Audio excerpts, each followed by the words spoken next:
Well, joining us now from our Parliament House studio is the Defence Minister, Stephen Smith. Stephen Smith, thanks for taking the time to talk to Lateline tonight. Pleasure, Ali.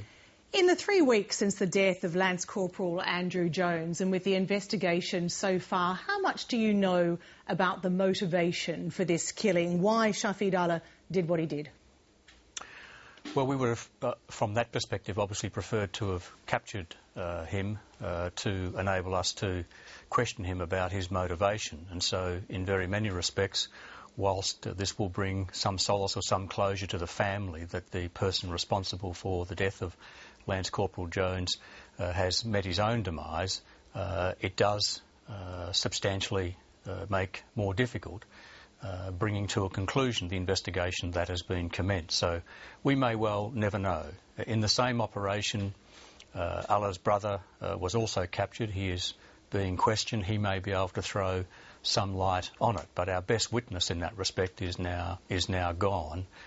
My instinct has always been a rogue ANA soldier rather than a Taliban plant, but as I've said before, instinct is not a good basis, conclusive evidence is, and we still have that investigation ongoing. But has nothing come up in the past 3 weeks in terms of the investigation about this man's background, about how he had operated previously in the field?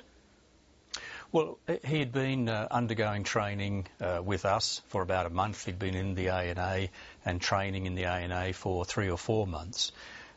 Suffice to say that we don't have anything which would indicate infiltration by the Taliban. We had all of the usual checking and vetting, the biometrics and the like, which is why he's been able to be identified in the course of yesterday and today. The Taliban, a few days after his terrible killing of Lance Corporal Jones, claimed it, but I put that very much into the category of they would do that, wouldn't they, for propaganda purposes. So it may well be the rogue actions of an individual disgruntled soldier, but we continue to, in a sense, pursue the inquiry that the Chief of the Defence Force formally started at the end of May on his tragic death.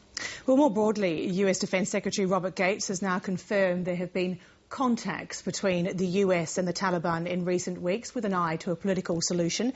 How much does Australia know about the details of these contacts, however preliminary they are? Well, we weren't consulted or advised in advance, and I wouldn't expect to.